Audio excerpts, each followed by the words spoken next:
Hi! Due to viewers' request, here is String Clamp Distance Episode 2.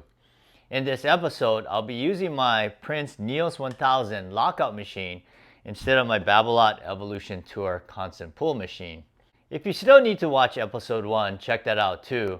Or if you've already seen it, my goal in this video is to conduct this experiment stringing less than 8 rackets. Alright, here we go again. Alright, so let's first do a recap of episode 1. Remember this question I received from my friend Roger? I'm wondering if you have ever done a test comparison on the placement of string clamps. Is there an actual tension difference between placing the string clamp right next to each grommet versus placing the string clamp back off the grommet by 3/4 of an inch? What do you think? And remember when I made this statement? Well, I know that Roger knows that we should always place the string clamp next to the grommet as closely as possible to ensure accurate tensioning. The reason why I stated that Roger knows this is that we're both USRSA certified master racket technicians. And being a tester myself, this is one of the requirements in the stringing portion of the stringing test. So I thought that Roger was asking a theoretical question, but that wasn't the case. So here's the real reason. Although I was taught to place the string clamp flush with the grommet, I started to change several years ago as polyester strings became increasingly popular. The main reason I backed off the grommet was to eliminate premature string breakage at the grommets. So the 3/4 of an inch is approximately the string clamp distance that I use, and I have not had any problems since. Well, before I conducted the experiment in episode 1, I would have told Roger that I believed there would be some loss of tension using his technique. However, the test results in episode 1 revealed that there wasn't quite that much of a difference with polyester strings. However, there was a slight difference with synthetic strings. Alright, so let me just give you a quick briefing on the experiment. I am using the same test racket that I did in episode 1. It's the Prince 03 Legacy 105. The same test strings, the synthetic gut is Prince Lightning Pro 16 and the polyester Prince Tour XS 17 gauge. And the tension is at 60 pounds, and the reason why I picked the high tension was so that I could easily detect if there's any kind of loss of tension. And you can see here that I'm also cleaning the clamps before each of the stringing to ensure accuracy. Alright, so here I'm installing the mains on the racket that I'm placing the string clamp close to the grommet. And I'm going to pick up a miniature clothespin right there and clip it right on the string next to the clamp.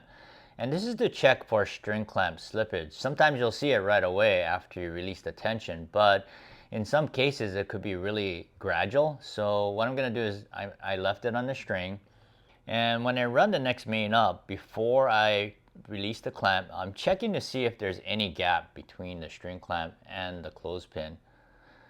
Alright, here's another tip. You notice that I started tensioning with that knob at the top. Well, maybe you missed that, but I'll have another clip here. So if you watch that, you see how that knob is right at the top.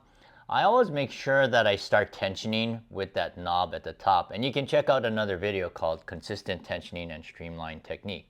Notice how close that string is to the previous cross string.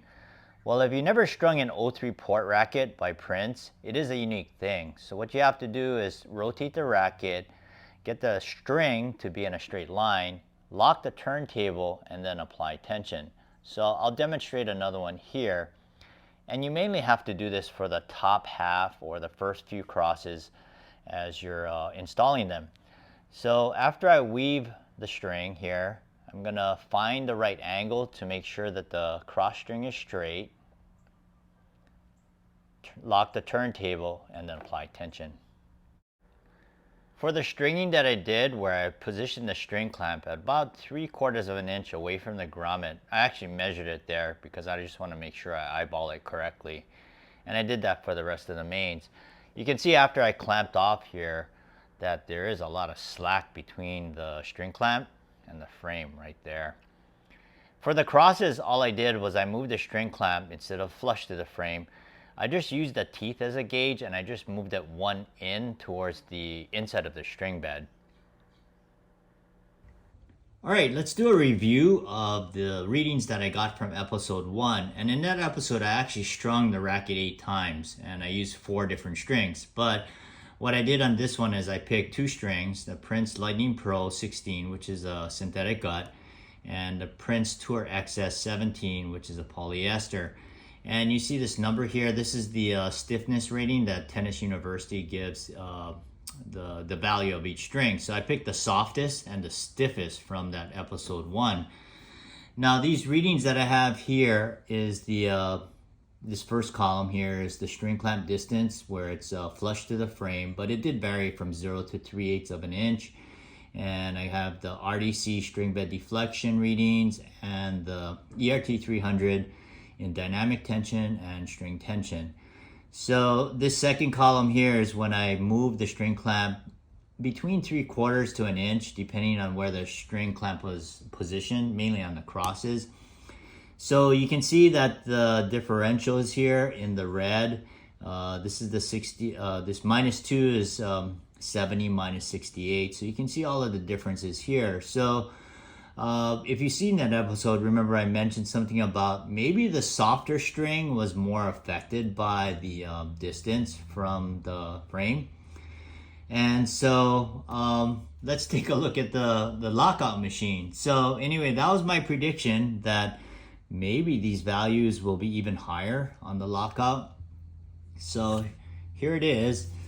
So we have the same string, same tension. So let's compare the synthetic gut, and the main thing to compare is the differentials here. We can talk about how they compare later to the constant pull, but so you can see that actually it came out identical at 63, and so did the ERT 300 dynamic tension and string tension. So that's what the 0 is here. Then when I got to the polyester, same string bed deflection. It was kind of odd though. I kept retesting it, but the dynamic tension came out lower by 3 units on this. So I have a -3, -4 here. So on the constant pull machine, it was a synthetic that had a higher differential comparing the string clamp distances. And on the lockout machine, it was the polyester that had the differential. So, you know, it's these 2 strings, and it could be different for our other strings, but I thought it was interesting that it did come out differently, and I wasn't predicting that. So in summary, if you take a look at the readings from the string clamp distance when it was flush to the frame as much as possible, you're getting a higher reading here, a higher, slightly higher one here. This one was the same, and this one was higher. So I would rather err on the side of caution and keep my string clamp distance flush to the frame as much as possible. The other thing I noticed, and this is not as important, but on the synthetic gut, you notice that on the constant pull, you got 70 here and a 63. And then even with the string clamp away from the frame, you had a 68 and a 63. So I think it's just the nature of the constant pull that on a softer string, it does stretch it out a little bit more, whereas on the polyester, if you compare the 60 and 59 and the 59, it doesn't do that as much. So anyway, I thought that was interesting. So here's my takeaway. The synthetic and polyester strings behave differently when comparing the results in episode 1 and episode 2. And in these experiments, the readings reveal those differences. Since the string bed deflection and the string tension were slightly higher when the string clamp was positioned flush to the grommets, I would recommend the stringing method. Another benefit of practicing this method is to easily detect string clamp drawback and recovery, but that's another subject. Oh, and I'm happy to report that I didn't have to string 8 rackets in this episode. Thanks for watching, happy stringing, and let your strings play.